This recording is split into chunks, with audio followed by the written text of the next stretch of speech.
Escribe en los comentarios desde qué país nos ves. No olvides suscribirte y darle like al video.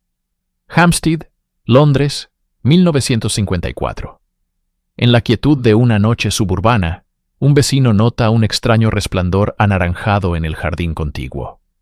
El olor es acre, nauseabundo. No es leña lo que arde.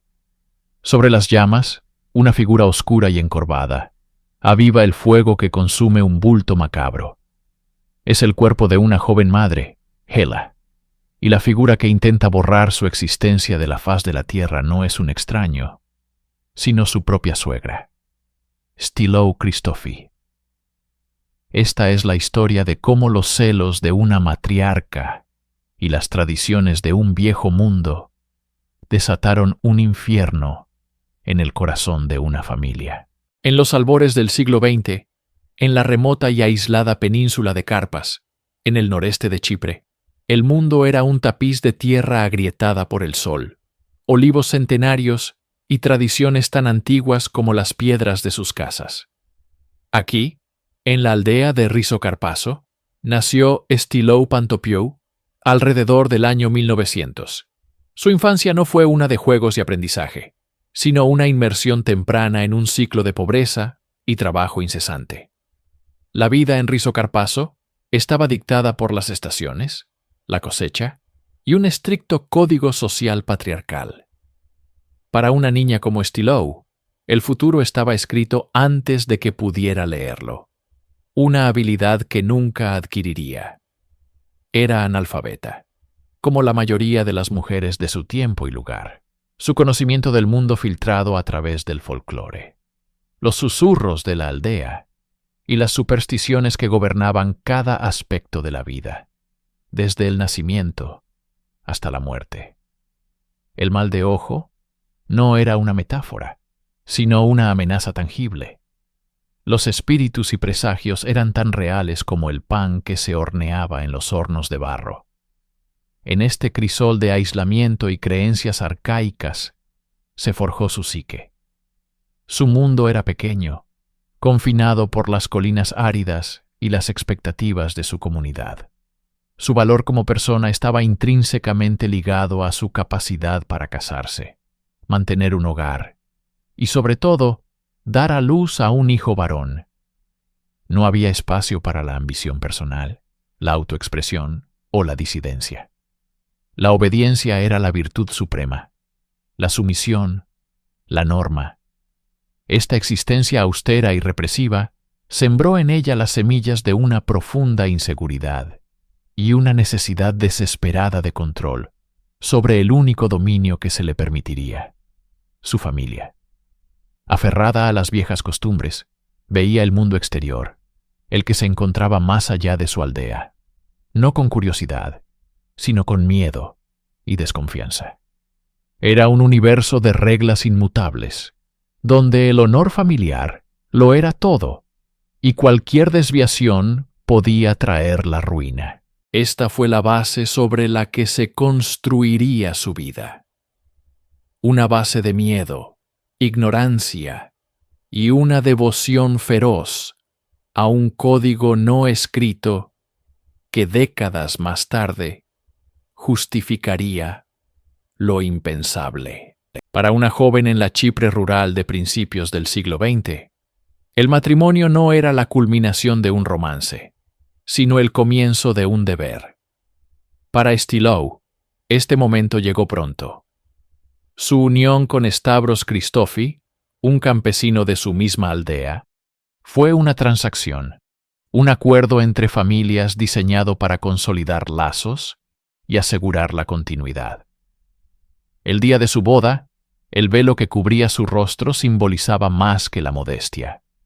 Representaba el velo que caería sobre su propia identidad, subsumida ahora en la de su esposo y su nueva familia. Se convirtió en Stilo Christophy, un nombre que la definía no como individuo, sino en relación con un hombre.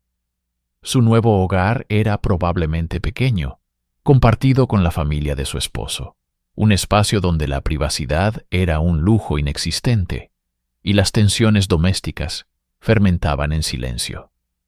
Su papel estaba claramente definido: servir a su marido, obedecer a su suegra y producir herederos.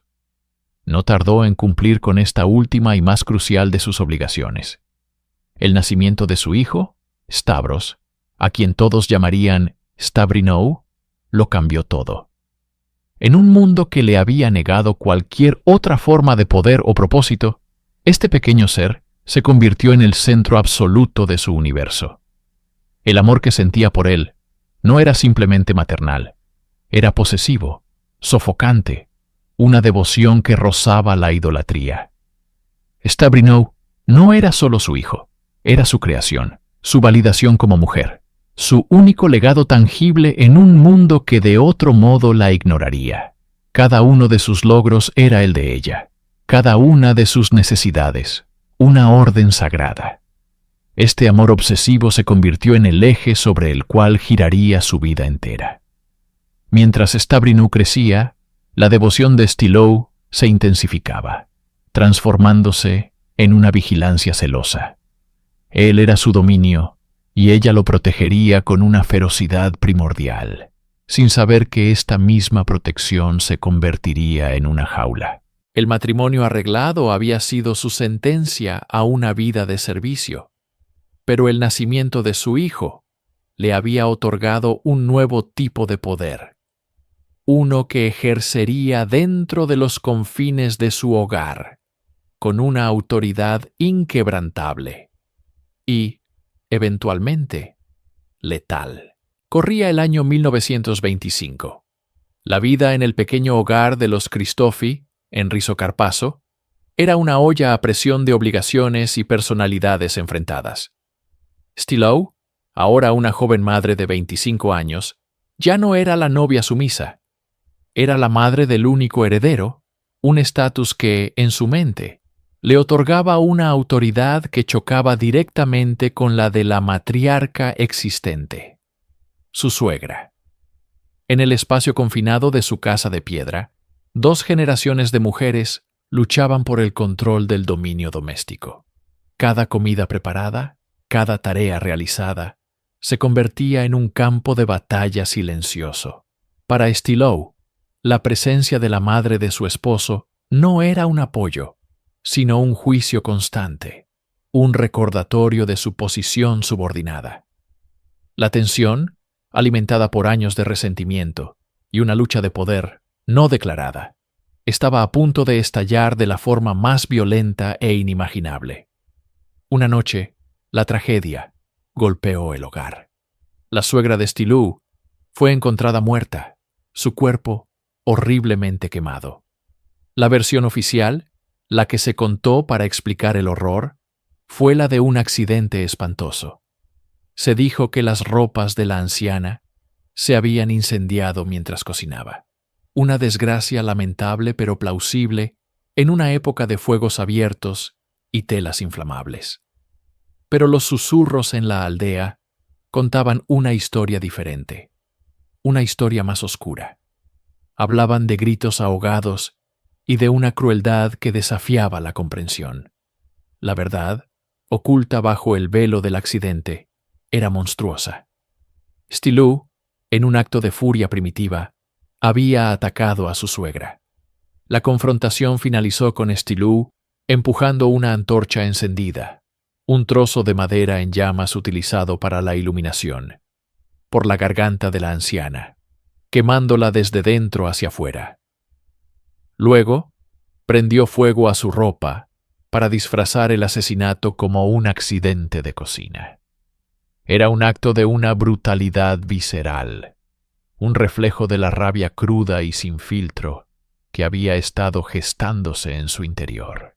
La sombra de esta muerte temprana se cerniría sobre ella, un primer y terrible indicio de que, cuando su autoridad era desafiada, su respuesta no conocía límites. La versión del trágico accidente no convenció a todos. La naturaleza de las quemaduras y la historia de fricciones entre nuera y suegra eran un secreto a voces en la pequeña y unida comunidad de Rizocarpaso. La sospecha, como una mala hierba, echó raíces y pronto llegó a oídos de las autoridades coloniales británicas que gobernaban Chipre. Stylu Christofi fue arrestada y acusada formalmente del asesinato de su suegra. El juicio que siguió fue un choque de mundos. Por un lado, una joven campesina analfabeta, incapaz de comprender las complejidades del sistema legal británico. Por otro, un tribunal que intentaba aplicar la lógica forense y el debido proceso a un crimen de pasión primitiva. La fiscalía argumentó que la historia del accidente era inverosímil, que la violencia del acto apuntaba a una mano humana. Sin embargo, las pruebas eran circunstanciales. Se basaban en gran medida en el testimonio de vecinos, en rumores y en la intuición de que algo andaba terriblemente mal. No había testigos presenciales del acto en sí, y la ciencia forense de la época era limitada. La defensa de Stylu la retrató como una víctima, una joven esposa y madre devastada por la horrible y accidental muerte de su suegra. Lloró, proclamó su inocencia y se aferró a su papel de mujer agraviada. Para el jurado, quizás era más fácil creer en un extraño accidente que en la idea de que una joven madre pudiera cometer un acto tan depravado. La duda razonable prevaleció. Stylu Christofi fue absuelta. Legalmente, era una mujer inocente. Salió del tribunal como una mujer libre, pero la absolución no le trajo la paz. En los ojos de sus vecinos, la duda persistía. El veredicto no podía borrar los susurros ni limpiar la mancha de la sospecha. Para Stylu, la experiencia fue profundamente formativa. Había mirado al abismo, había desatado la violencia más extrema que llevaba dentro y había salido indemne. El sistema la había liberado. Esta absolución no fue una lección de humildad, sino una peligrosa confirmación. Podía eliminar a quien considerara una amenaza para su dominio y salirse con la suya. La semilla de la impunidad había sido plantada en un terreno ya fértil de resentimiento y posesividad. Estaba libre, pero la oscuridad que había desatado una vez seguía latente, esperando la próxima provocación. Para Stavros Christofi, el hijo de Stylu, Chipre ya no era un hogar, sino una jaula forjada con los barrotes del recuerdo y el control materno. Crecer a la sombra de una madre que había sido absuelta del brutal asesinato de su propia suegra era una carga incomprensible. Cada rincón de la aldea de Rizocarpaso susurraba la historia, una historia que lo marcaba a él tanto como a ella. La figura de Stylu, lejos de ser un refugio maternal, se había convertido en una presencia asfixiante, una guardiana de un pasado del que él necesitaba desesperadamente escapar. La oportunidad de huir llegó en 1941. Mientras el mundo se desgarraba por la Segunda Guerra Mundial, Stavros vio un camino de salida no hacia el frente de batalla, sino hacia una nueva vida en Londres.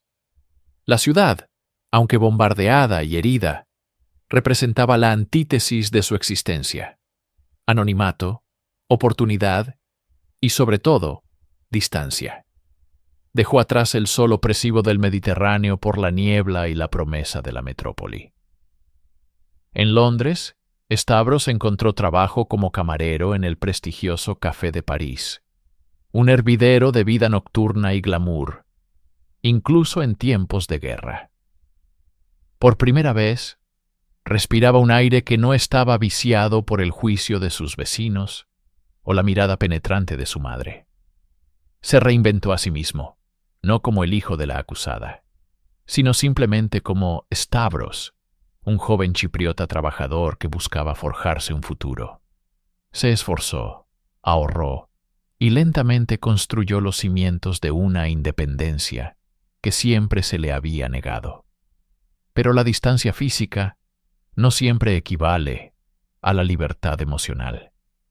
Aunque a miles de kilómetros de distancia, la influencia de su madre persistía.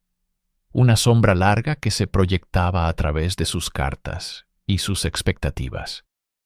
Stavros creía haber escapado, pero no sabía que el nudo que lo ataba a Stilo no se rompía con el océano. Simplemente se había estirado, esperando el momento oportuno para tensarse de nuevo y arrastrarlo de vuelta a la oscuridad. En el crisol de la posguerra londinense, donde las vidas se reconstruían a partir de las cenizas, Stavros Christofi encontró algo más que independencia. Encontró a Hela Blecher. Hela era una fuerza de la naturaleza, una modelo y diseñadora alemana que, al igual que Stavros, había huido de un pasado traumático. Su familia había escapado del yugo del régimen nazi, buscando refugio en la misma ciudad que ahora Stavros llamaba hogar. Ella representaba todo lo que Stilo no era: moderna, de espíritu libre, resiliente y con una visión cosmopolita del mundo. Su encuentro fue un choque de dos almas que buscaban la normalidad. Se enamoraron rápidamente, su vínculo forjado en la comprensión mutua de ser extraños en una tierra extraña, ambos decididos a dejar atrás las sombras de sus respectivos pasados. Se casaron en 1951, un acto que para Stavros fue la declaración definitiva de su nueva vida. Con Hela, no solo construyó un matrimonio, sino un santuario. Pronto, su hogar en Hampstead se llenó de vida y risas con el nacimiento de sus 3 hijos, Xenofón, Hélène y Stavros Jr. Formaron una familia feliz, integrada en la sociedad británica. Hela era una madre devota y una esposa amorosa, creando un ambiente de calidez y estabilidad que Stavros nunca había conocido. Su apartamento en el número 11 de South Hill Park no era solo una dirección, era el símbolo de su éxito, un bastión de la felicidad que habían edificado ladrillo a ladrillo, lejos de las tragedias de Chipre y Alemania. Durante un tiempo, pareció que el fantasma de Stilo Christofi había sido exorcizado por completo, reemplazado por la brillante luz de Hela. Stavros, finalmente, tenía la familia que siempre había anhelado, una anclada en el amor y el respeto mutuo, no en el control y el miedo. Sin embargo, en Chipre, Stilo observaba desde la distancia, y la felicidad de su hijo, en lugar de traerle alegría, comenzó a alimentar una semilla de resentimiento y celos que pronto germinaría de forma monstruosa. En 1953, un telegrama llegó al feliz hogar de Hampstead. Era de Stilo Christofi. Anunciaba su inminente llegada a Londres. La razón oficial era ayudar a la joven familia con los niños, un gesto aparentemente benevolente de una abuela deseosa de conocer a sus nietos. Para Stavros, la noticia fue recibida con una mezcla de deber filial y una profunda e inexplicable inquietud. Para Hela, fue una fuente de ansiedad. Aunque nunca la había conocido, las historias de Stavros, por muy veladas que fueran, pintaban el retrato de una mujer difícil y dominante. La llegada de Stilo al aeropuerto de Londres fue un presagio visual del choque cultural que estaba por desatarse. Descendió del avión vestida completamente de negro, como era costumbre para las viudas en su pueblo, una figura austera y arcaica transportada directamente desde una aldea chipriota al corazón de una de las ciudades más modernas del mundo. No hablaba una palabra de inglés. Su equipaje contenía no solo ropa, sino el peso de sus tradiciones, sus creencias y su inquebrantable convicción en su propio matriarcado. Desde el momento en que cruzó el umbral del apartamento en South Hill Park, el ambiente cambió. La calidez del hogar que Hela había cultivado con tanto esmero comenzó a enfriarse. Stilo no llegó como una invitada o una ayuda. Llegó como una matriarca que esperaba reclamar su dominio. Inspeccionó el hogar con ojos críticos, su silencio más elocuente que cualquier palabra. No veía a una nuera, sino a una usurpadora. No veía a sus nietos como fruto de un amor feliz, sino como su linaje, que ahora estaba en manos de una extraña, una alemana.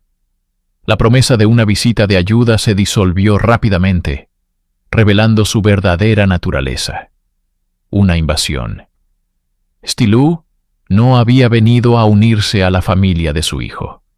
Había venido a tomar el control, a restablecer el orden que ella creía correcto, sin importar el costo para la paz y la felicidad que reinaban en esa casa. La convivencia se convirtió en una guerra silenciosa, una batalla librada en los espacios confinados del apartamento de Hampstead. Stilou Christophe y Hela Blaker no eran solo suegra y nuera, eran la personificación de dos mundos irreconciliables. Stilou, aferrada a las tradiciones patriarcales de su aldea, veía a Hela como una esposa inadecuada. Criticaba su forma de cocinar, su manera de vestir, su independencia. Para Stilou, la mujer debía ser sumisa, su universo confinado a la cocina y al cuidado de los hijos, bajo la estricta supervisión de la matriarca de la familia.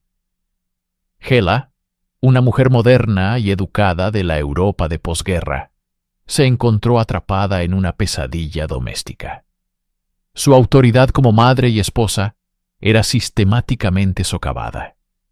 Stilou insistía en hablar únicamente en griego, excluyendo deliberadamente a Hela de las conversaciones con su propio esposo e hijos, convirtiéndola en una extraña en su propio hogar. Los niños se convirtieron en peones en su juego de poder. Stilou los adoraba, pero de una manera posesiva y sofocante, intentando moldearlos a su imagen y alienarlos de su propia madre. Le decía a Stavros que Hela no era una buena madre, que descuidaba a los niños, plantando semillas de duda y conflicto en el matrimonio. La tensión era palpable, una capa densa y tóxica que impregnaba cada habitación. Stavros se encontraba en una posición imposible, atrapado entre la lealtad a su madre, una figura arraigada en la tradición y el deber, y el amor por su esposa, la arquitecta de su felicidad. Intentó mediar, pero sus esfuerzos eran inútiles contra la voluntad de hierro de su madre. La casa, que una vez fue un refugio de paz, se transformó en un campo de batalla psicológico. Hela se sentía cada vez más aislada y desesperada, suplicándole a Stavros que su madre debía irse. Pero Stilou no tenía intención de ceder el control que tanto había anhelado recuperar. La guerra fría doméstica estaba a punto de alcanzar su punto de ebullición, y la oscuridad que Stilou había traído consigo desde Chipre amenazaba con consumirlo todo. En 1953, el vapor que transportaba a Stilou Christophe atracó en las costas británicas. Para ella, no era solo un viaje a un nuevo país, sino una peregrinación hacia la redención, hacia la familia que sentía que le había sido arrebatada. Su hijo, Stavros, la esperaba. Con él, su esposa alemana, Hela, y sus 3 hijos. El reencuentro inicial fue un bálsamo para el alma de Stilou. Abrazó a su hijo, el hombre en que se había convertido, y conoció por primera vez a sus nietos. Pero entre ellos, uno capturó su espíritu de una manera que trascendía el simple afecto de una abuela. Era el pequeño Stavros, a quien todos llamaban Tofis. En los ojos de ese niño, Stilou no vio solo a un nieto, vio un fantasma, una segunda oportunidad. Vio al hijo que había perdido trágicamente años atrás. Su amor por Tofis floreció con una intensidad alarmante, convirtiéndose rápidamente en una obsesión devoradora. El niño se convirtió en el centro de su universo, un ídolo de barro al que moldeaba y adoraba con una devoción casi religiosa. Lo colmaba de dulces, le cantaba canciones de cuna en griego, Le contaba historias de su Chipre natal, creando una burbuja cultural que lo separaba sutilmente del resto de la familia. Stilou comenzó a usurpar el papel de Hela. Era ella quien lo alimentaba, quien lo dormía, quien decidía qué era lo mejor para él. Cada gesto de Hela como madre era interceptado, corregido o ignorado. La autoridad de la joven madre se erosionaba día a día bajo la constante y sofocante presencia de su suegra. Hela, una mujer moderna y pragmática, observaba con creciente inquietud. Lo que al principio parecía un amor de abuela desbordante, ahora revelaba sus verdaderos colores. Era un amor posesivo, excluyente. Stilou no quería compartir al niño, así como no quería compartir a su hijo. Tophis era su ancla en este nuevo mundo, su justificación y su propiedad. Sin saberlo, el pequeño se había convertido en el trofeo de una guerra silenciosa, una pieza central en el tablero de ajedrez psicológico que Stilou estaba construyendo en el número 11 de South Hill Park. La obsesión de Stilou por su nieto era solo una faceta de una patología más profunda. Unos celos corrosivos hacia su nuera, Hela. En la mente de Stilou, Hela no era la esposa de su hijo, sino la usurpadora. Era la alemana, una extraña que le había robado el afecto y la lealtad de Stavros, el centro de su existencia. El pequeño apartamento de Hampstead se transformó en un campo de batalla doméstico, donde cada acción era una maniobra estratégica. Stilou libraba su guerra con las armas que conocía, la tradición y la comida. Llenaba la cocina con los aromas de Chipre, preparando platos elaborados que solo Stavros apreciaría, recordándole constantemente el hogar que había dejado atrás. Le hablaba exclusivamente en griego, creando una barrera lingüística que excluía a Hela y reforzaba su propio vínculo primordial con su hijo. Cada aspecto de la vida de Hela era sometido a un escrutinio implacable y a una crítica velada. Stilou despreciaba su forma de limpiar, su manera moderna de criar a los niños, su acento, su misma presencia. No eran simples desacuerdos. Eran ataques calculados para minar la confianza de Hela y demostrarle a Stavros que había elegido a la mujer equivocada. El choque cultural era inmenso. Stilou provenía de un mundo rural y patriarcal donde la madre del esposo reinaba como matriarca indiscutible.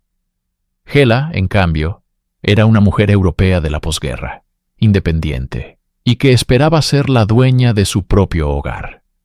Stavros, atrapado en un fuego cruzado de lealtades, intentaba mantener una paz frágil. Amaba a su esposa, pero sentía el peso de la tradición y el deber filial hacia su madre.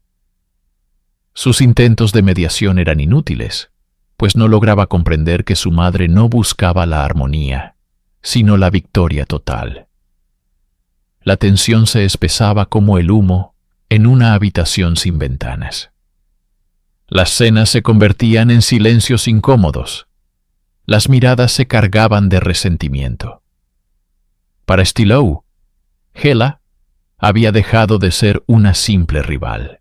Se estaba convirtiendo en un obstáculo, un tumor maligno que debía ser extirpado para que la familia, su familia, pudiera sanar y volver a su orden natural. A medida que la presión dentro del hogar aumentaba, la mente de Stilou Christophe comenzó a fracturarse de maneras cada vez más visibles y alarmantes. El resentimiento y los celos que bullían en su interior encontraron una salida a través de extraños y siniestros fenómenos. Stilou empezó a hablar de visiones. Afirmaba tener sueños premonitorios, augurios oscuros que, casualmente, siempre involucraban a Hela. Un plato roto no era un accidente, sino una señal de la desgracia que su nuera traería. Un pájaro que golpeaba la ventana era un mensajero de la muerte, enviado por la malicia de la alemana. Estas supersticiones, quizás arraigadas en el folclore de su pueblo chipriota, se retorcían ahora en el crisol de su paranoia, convirtiéndose en armas psicológicas. Sus quejas se volvieron más directas y delirantes. Acusaba a Hela de intentar envenenarla, asegurando que sentía un sabor extraño en la comida que no había preparado ella misma. Murmuraba a Stavros que su esposa hablaba mal de ella con los vecinos, tejiendo una red de conspiraciones imaginarias, en la que Hela era la malvada arquitecta de su sufrimiento. La línea entre la manipulación calculada y un genuino colapso psicótico se volvió peligrosamente borrosa. ¿Estaba Stilou experimentando una verdadera ruptura con la realidad? ¿O estaba representando un papel magistral para aislar a Hela y poner a su hijo en su contra? La respuesta probablemente yace en una aterradora combinación de ambas. Su pasado en Chipre, con el violento episodio de la muerte de su propia suegra, proyectaba una sombra ominosa sobre el presente. Aquel viejo fantasma, aquella capacidad para la violencia extrema que había permanecido latente durante décadas, parecía estar despertando, alimentado por el nuevo conflicto. El ambiente en el apartamento se cargó de un miedo tangible. Hela ya no se sentía simplemente incómoda. Se sentía observada, amenazada. Le confesó a Stavros que tenía miedo de su madre. Pero él, atrapado en su negación y su deber filial, no pudo o no quiso ver la profundidad del abismo que se abría. Las grietas en la razón de Stilou se estaban convirtiendo en un cañón, y todos en esa casa estaban peligrosamente cerca del borde. El 28 de julio de 1954 amaneció como un día cualquiera en Hampstead. El sol de verano se filtraba por las ventanas del número 11 de South Hill Park, pero no podía disipar la gélida atmósfera que se había instalado permanentemente en el hogar. Para Stavros, era una jornada más de trabajo en el restaurante, un respiro de la opresiva tensión que lo esperaba al volver. Para Hela, sin embargo, el día albergaba una promesa de liberación. Ella y Stavros habían tomado una decisión. El punto de quiebre había llegado. Habían encontrado un nuevo lugar para vivir y planeaban mudarse pronto, lejos de la sofocante influencia de Stilou. Algunas de sus pertenencias ya estaban empaquetadas en cajas, monumentos silenciosos a un futuro que anhelaban desesperadamente. Para Stilou, esas cajas no representaban un nuevo comienzo para su hijo, sino la traición final. Eran la prueba irrefutable de que había perdido la guerra. Hela no solo se llevaba a su hijo, se llevaba a su nieto, su ídolo de barro, su única razón para existir en esa tierra extraña. La iban a abandonar, la iban a descartar. La noticia, ya fuera confirmada ese día o simplemente asimilada en su totalidad, fue la chispa que encendió la pólvora. A lo largo del día, una extraña y antinatural calma se apoderó de Stilou. Quizás Hela la confundió con resignación, una tregua en su batalla interminable. Las interacciones fueron mínimas, las palabras escasas. Las horas pasaron con la lentitud de una cuenta atrás. Por la tarde, los niños jugaban. Sus risas inocentes eran un contrapunto surrealista a la tormenta que se gestaba en la mente de su abuela. Al anochecer, Hela los acostó, uno por uno, dándoles un beso de buenas noches, sin saber que sería el último. La casa quedó en silencio. Un silencio pesado, denso, expectante. Era la quietud que precede a la violencia más absoluta, la calma antes del infierno. En la penumbra de la cocina, mientras la ciudad se preparaba para dormir, Stilou Christofi tomó su decisión final. El obstáculo sería eliminado, definitivamente. La noche del 28 de julio de 1954 descendió sobre el número 11 de South Hill Park con una calma engañosa. Dentro, el aire estaba cargado de una tensión que se había acumulado durante meses, una corriente subterránea de resentimiento y celos que finalmente estaba a punto de romper la superficie. Stavros y los niños dormían en el piso de arriba, ajenos al drama que se desarrollaba en la cocina. Allí, bajo la luz amarillenta de una bombilla solitaria, dos mundos colisionaban. Hela, la joven modelo alemana, símbolo de una nueva era, de modernidad y de un futuro que Stilou no podía comprender ni controlar. Y Stilou, una mujer anclada en las tradiciones de un pueblo chipriota, viendo en su nuera no a una familia, sino a la usurpadora de su hijo, la destructora de su linaje. La discusión final no fue sobre un tema concreto. Fue la erupción de todas las batallas no libradas. Las palabras, afiladas por la barrera del idioma y la profunda incomprensión cultural, se convirtieron en un arma. Para Stilou, cada gesto de independencia de Hela era una afrenta personal, una confirmación de sus peores temores, que estaba siendo reemplazada, borrada de la vida de su amado Stavros. En un instante, la furia contenida se desató. Stilou, una mujer pequeña y envejecida, se transformó en una fuerza primitiva. Sus manos encontraron un objeto pesado y contundente en la sala de estar: la tapa de hierro fundido de un cenicero. El primer golpe fue brutal, sorpresivo. Hela, aturdida, intentó defenderse, pero la embestida era implacable. La cocina, un espacio de nutrición y vida familiar, se convirtió en un escenario de violencia atroz. Hubo un grito, ahogado y desesperado, un sonido que se perdió en la quietud de la noche de Hampstead, absorbido por las gruesas paredes de la casa victoriana.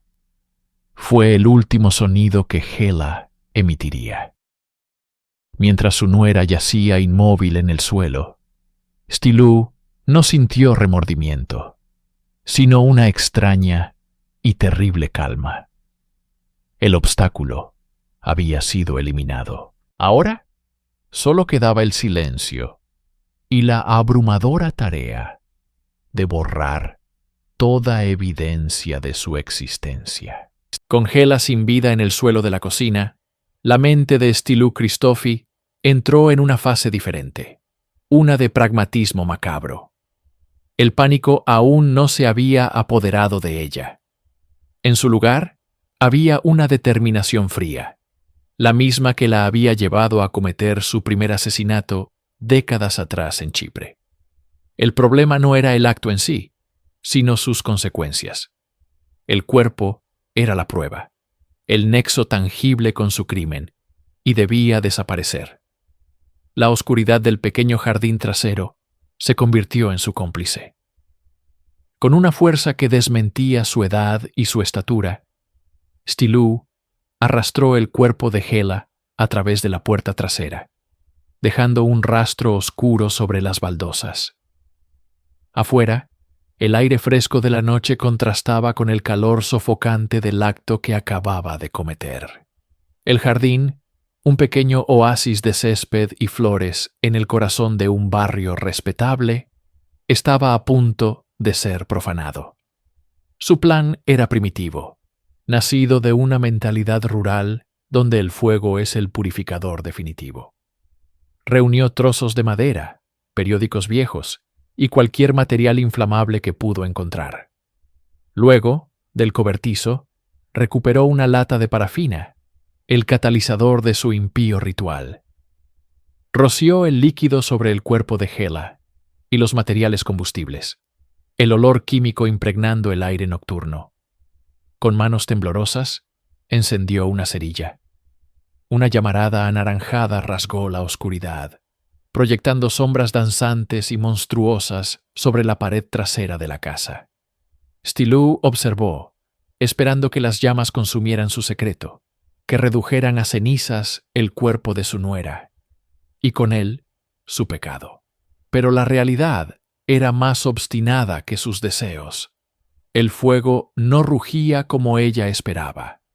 En lugar de una pira funeraria eficiente, creó una hoguera humeante y maloliente. La carne humana no arde fácilmente.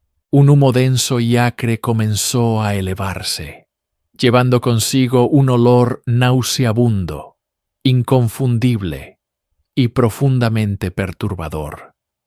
Una señal de humo que anunciaba el horror al tranquilo vecindario de Hampstead.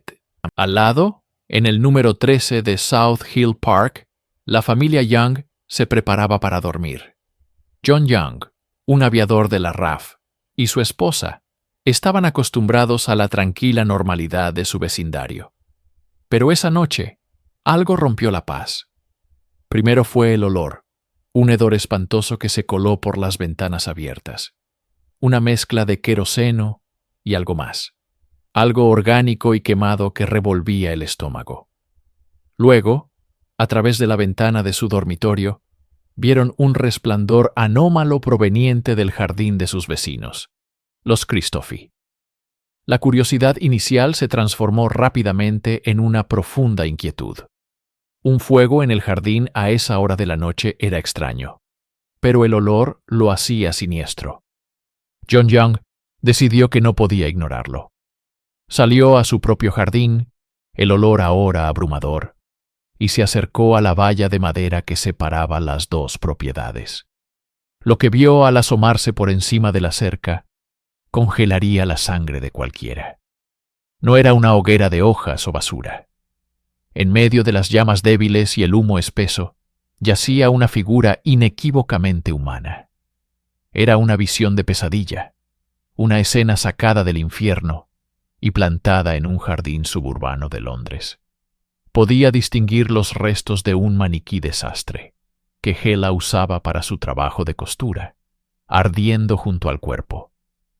Y luego vio a su vecina, Stilou Christophy, de pie junto al fuego, avivando las llamas con un palo, su rostro iluminado por el resplandor parpadeante, una figura fantasmal en medio de su propia atrocidad. El shock dio paso a la acción. John Young corrió adentro, su mente tratando de procesar la horrible imagen. Le dijo a su esposa que llamara a la policía de inmediato. Mientras ella marcaba el 999 con manos temblorosas, la llamada que se realizó a las 1:50 de la madrugada del 29 de julio de 1954 selló el destino de Stilou. El secreto que ardía en el jardín estaba a punto de ser expuesto al mundo. La burbuja de violencia privada que había creado estaba a punto de estallar, y las sirenas que pronto romperían el silencio de la noche serían su requiem. Cuando los agentes de la Policía Metropolitana llegaron a South Hill Park, se encontraron con una escena surrealista. El humo aún flotaba en el aire y la figura de Stilou Christophy, una abuela aparentemente inofensiva, les recibió en la puerta. Su comportamiento inicial fue una mezcla de confusión y pánico ensayado. Inmediatamente comenzó a tejer la primera hebra de su telaraña de mentiras. Hablando a través de su hijo Stavros, que fue despertado por la conmoción y actuó como traductor, Stilou pintó un cuadro de victimización. Afirmó que mientras ella y Hela estaban en la cocina, dos hombres, quizás gánsteres o ladrones, irrumpieron en la casa. Según su relato, se produjo una lucha y Hela fue asesinada por estos intrusos fantasmales. Ella, Stilou, en un estado de shock y terror, había entrado en pánico y en un intento inexplicable de ocultar la tragedia, había arrastrado el cuerpo al jardín para quemarlo. Era una historia absurda, llena de agujeros lógicos que los detectives experimentados detectaron al instante. ¿Por qué no gritó? ¿Por qué no llamó a la policía? ¿Por qué quemar el cuerpo de su nuera en lugar de buscar ayuda? Los detectives la llevaron a la comisaría de Hampstead y luego a Scotland Yard. El interrogatorio se intensificó. Stillou se aferró a su historia, utilizando la barrera del idioma como un escudo, fingiendo no entender preguntas difíciles, respondiendo con lamentos y negaciones. Pero la evidencia física en la casa contradecía cada una de sus palabras. No había signos de entrada forzada. En la cocina encontraron salpicaduras de sangre y la tapa del cenicero de hierro, el arma homicida. La historia de los intrusos se desmoronaba con cada nueva pieza de evidencia. Los interrogadores observaron su lenguaje corporal, la forma en que evitaba la mirada, la inconsistencia en los detalles. No veían a una abuela aterrorizada, sino a una actriz interpretando un papel. Cada mentira que contaba era un hilo más en la red que ella misma estaba tejiendo. Una red que, en lugar de atrapar a otros, la estaba enredando a ella, apretándose inexorablemente a su alrededor. El 25 de octubre de 1954, las imponentes puertas del Tribunal Penal Central, el legendario Old Bailey de Londres, se abrieron para recibir uno de los casos más desconcertantes de la década.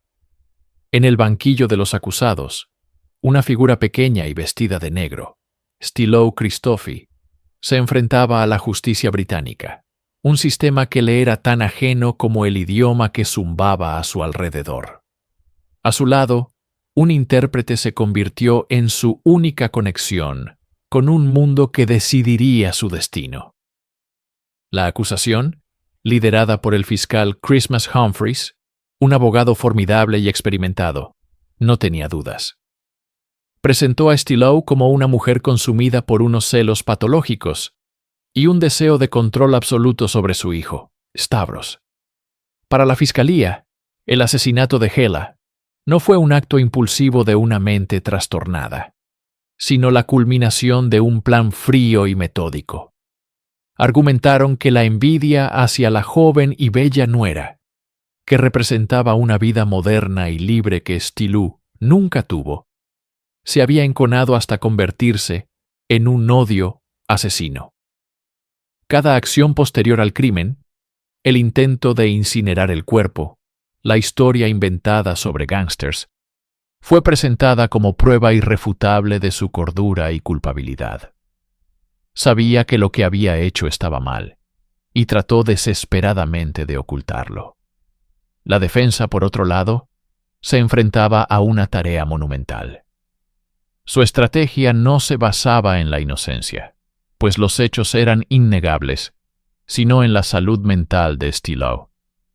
Intentaron pintar el retrato de una mujer analfabeta, arrancada de su humilde aldea chipriota y arrojada a la vorágine de Londres.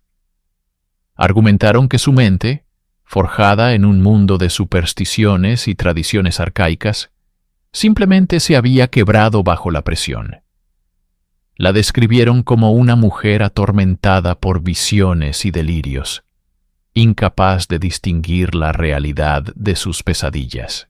El jurado, compuesto por ciudadanos londinenses de la posguerra, observaba a esta mujer extranjera, escuchando su vida a través de la voz filtrada del intérprete.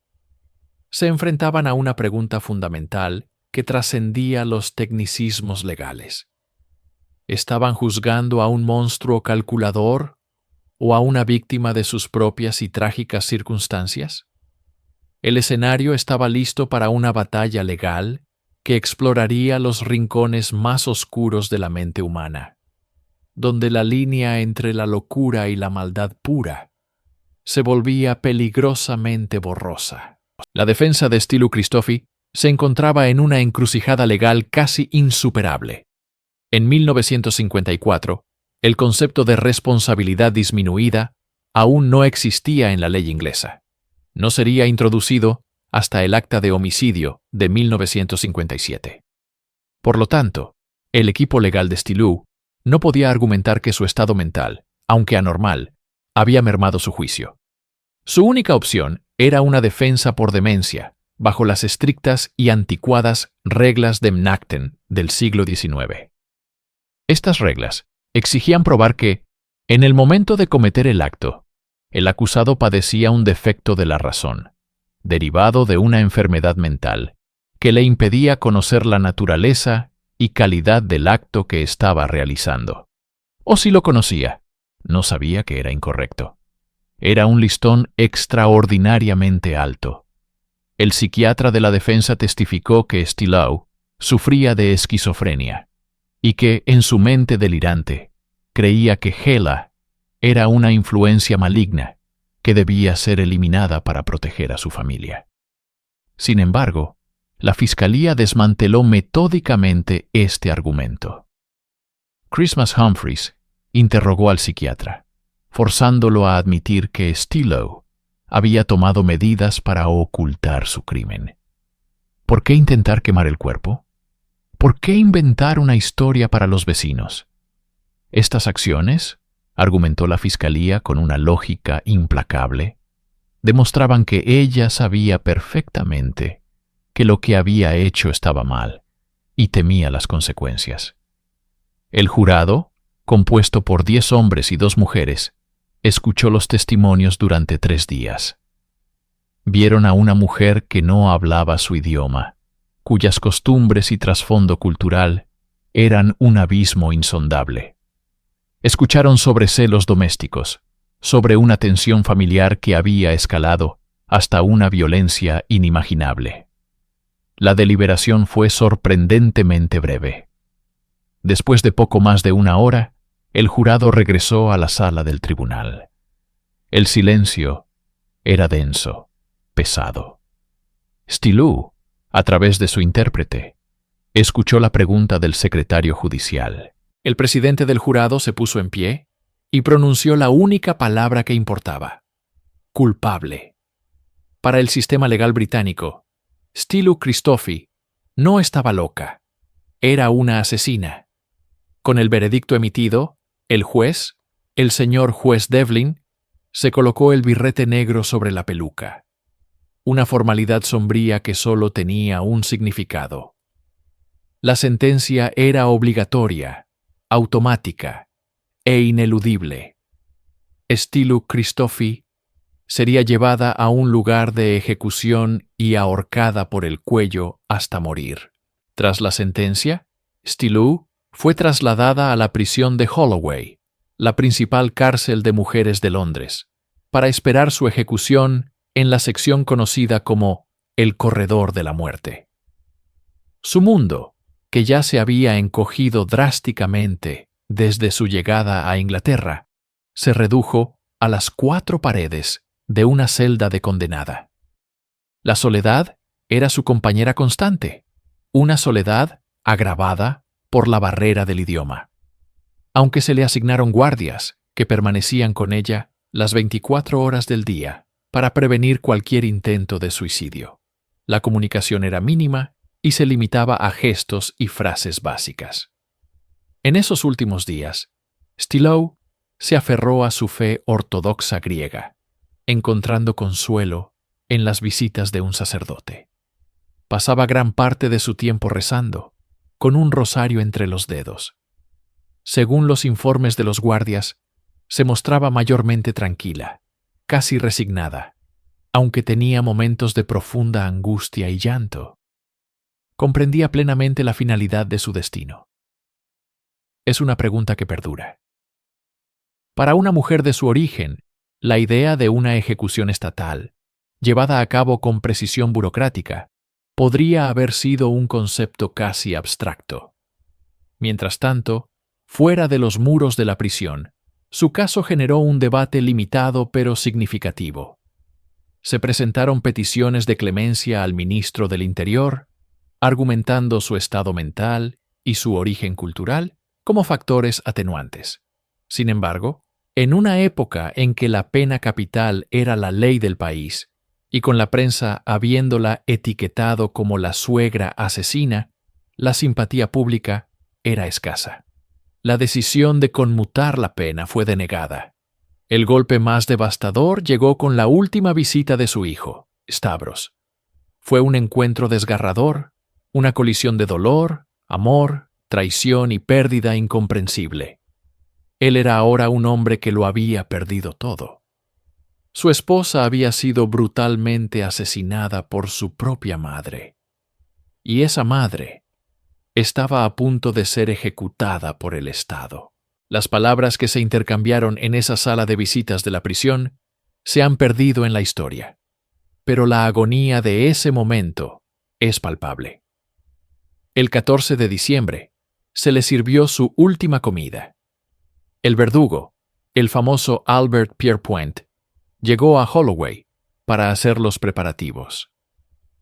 Stylou Christofi, la abuela de Riso Carpasso, se preparaba para su último amanecer en una tierra extraña, al final de un camino que la había llevado desde los campos de olivos de Chipre hasta el pie de la horca británica. La mañana del 15 de diciembre de 1954 amaneció fría y gris sobre Londres. Dentro de la prisión de Holloway, Stylou Christofi fue despertada temprano. El verdugo, Albert Pierrepoint, y sus asistentes entraron en su celda. Según el relato de Pierrepoint, ella no pareció entender quiénes eran hasta que le indicaron que lo siguiera. La llevaron en un corto y rápido paseo hasta la sala de ejecuciones contigua. El proceso fue, como siempre, brutalmente eficiente. En cuestión de segundos, la trampilla se abrió. A las 9 de la mañana, Stylou Christofi fue declarada muerta. Tenía 53 años y se convirtió en la penúltima mujer en ser ejecutada en Gran Bretaña. Su muerte no puso fin a la historia. Para su hijo Stavros, fue el comienzo de una vida marcada por una tragedia de proporciones griegas. Regresó a Chipre con sus 3 hijos pequeños, enfrentándose a la tarea imposible de reconstruir una familia destrozada por un acto de violencia impensable. El caso de Stylou Christofi dejó una marca indeleble en la jurisprudencia británica. Junto con el caso de Ruth Ellis, ejecutada al año siguiente, el de Stylou alimentó intensamente el creciente movimiento abolicionista. Puso de relieve la rigidez de las reglas de Mnachten sobre la demencia y la ausencia de una defensa intermedia para aquellos cuya responsabilidad mental estaba claramente afectada, pero no completamente ausente. El acta de homicidio de 1957, que introdujo la defensa de responsabilidad disminuida, fue una consecuencia directa de casos como el suyo, donde la justicia parecía demasiado inflexible para abarcar las complejidades de la psique humana. El legado de Stylou en la cultura popular, sin embargo, fue mucho más simple y cruel. Fue inmortalizada por la prensa sensacionalista como el arquetipo de la suegra del infierno, una caricatura siniestra que ocultaba la trágica historia de una mujer desplazada, mentalmente frágil y culturalmente aislada. Su historia se convirtió en una advertencia sobre los peligros de los celos familiares, despojada de todo matiz psicológico o social. Al final, el caso de Stylou Christofi sigue siendo una inquietante intersección de tragedia doméstica, choque cultural y las limitaciones de un sistema de justicia que, en su búsqueda de castigo, pudo haber pasado por alto la abrumadora evidencia de una mente rota. La pregunta sigue en el aire. ¿Fue la ejecución de Stylou Christofi un acto de justicia o el capítulo final en la destrucción de una mujer que el sistema nunca se esforzó por comprender?